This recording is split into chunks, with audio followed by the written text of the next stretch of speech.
ആ കേസിൽ ഉൾപ്പെടേണ്ടവരെല്ലാവരിലേക്കും അന്വേഷണം എത്തണമെന്നാണ് ഞങ്ങൾ ആദ്യം മുതലേ പറയുന്നത്.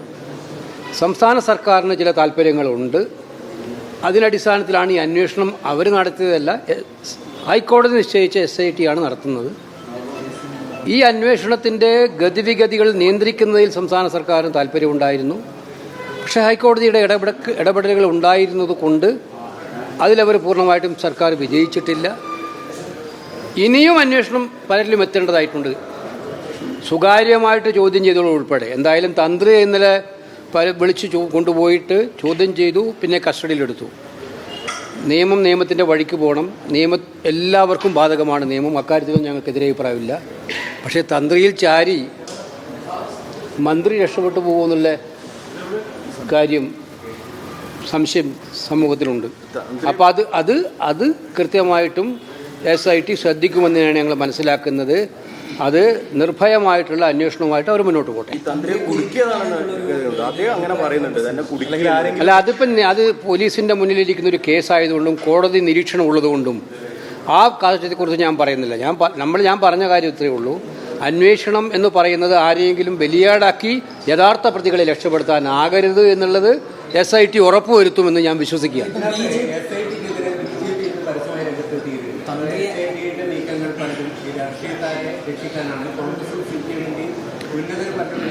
അല്ല, അത് BJPക്കാർ പറയുന്നത് എന്തുകൊണ്ടാണ് എന്നുള്ളത് അവർക്ക് അതിൻ്റെ കുറ്റബോധം ഉള്ളതുകൊണ്ടാണ്. ഇതുവരെ അക്കാര്യത്തിലൊന്നും അവർ മിണ്ടിയിട്ടില്ലല്ലോ. ശബരിമല സ്വർണ്ണക്കേസിൽ അവർ വളരെ മൗനമായിരുന്നു പല ഘട്ടങ്ങളിലായിട്ട്. ഞങ്ങൾ ആദ്യം മുതലേ പറയുന്നു ഇതിനകത്തുള്ള ഏറ്റവും പ്രധാനപ്പെട്ട വിഷയം അയ്യപ്പൻ്റെ സ്വത്ത് കൊള്ളയടിച്ചവരാരായാലും ആ പരിശുദ്ധമായ ദേവാലയത്തിൻ്റെ വിശുദ്ധതയെ തകർക്കാൻ ശ്രമിച്ചവരാരായാലും അവർ നിയമത്തിൻ്റെ മുന്നിൽ കൊണ്ടുവരണം എന്നുള്ളത് തന്നെയാണ് ഞങ്ങളുടെ താല്പര്യം. അതനുസരിച്ച് ആരും ഒഴിയരുത്. ഞങ്ങളെല്ലാം ആദ്യമേ ഞങ്ങൾ പറഞ്ഞത് കണ്ണിലെണ്ണ ഒഴിച്ച് കാത്തിരിക്കുകയാണ്. SITയുടെ മുന്നോട്ടുള്ള പ്രവർത്തനങ്ങളും ഞങ്ങൾ കാത്തിരിക്കുകയാണ്.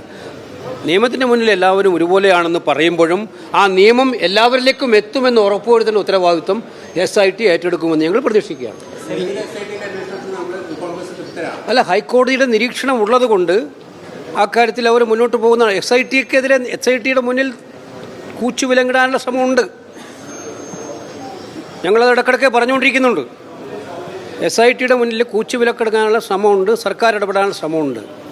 ഇതിനകത്ത് മനസ്സിലാക്കേണ്ട കാര്യം ഏറ്റവും വലിയ ഈ തന്ത്രിയിലേക്ക് തന്നെ ഇതെത്തേണ്ട മൊഴി വന്നത് എവിടെ നിന്നാന്നൊക്കെ നിങ്ങൾ മാധ്യമങ്ങൾ പറയുന്നത് ദേവസ്വം ബോർഡ് പ്രസിഡൻ്റായിരുന്ന ആളിൽ നിന്നാണ്. ആ പ്രസിഡന്റിനെ ഇപ്പോഴും സ്വന്തം പാർട്ടിയിൽ വെച്ചിട്ടാണ് CPM ഈ പ്രസ്ഥാനം പറഞ്ഞുകൊണ്ടിരിക്കുന്നത്. അതിനപ്പുറം വല്ല അപജയം പറയുന്നുണ്ടോ?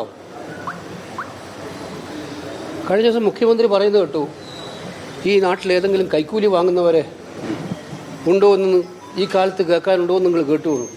ഞാൻ ശബരിമലയിൽ വെച്ച് പറഞ്ഞായിരുന്നു അതിന് മറുപടി. അയ്യപ്പൻ്റെ സ്വർണം കട്ട 2 പേരെ 2 കക്ഷത്തിലും വെച്ചിട്ടാണ് മുഖ്യമന്ത്രി അഴിമതിക്കെതിരായിട്ട് പ്രസംഗിക്കുന്നത്. ഇതാരുടെ ചാരിത്ര പ്രസംഗം എന്നാണ് നമ്മൾ പറയേണ്ടത്? അത് നിങ്ങൾക്ക് എല്ലാവർക്കും അറിയാമല്ലോ. അതല്ലേ?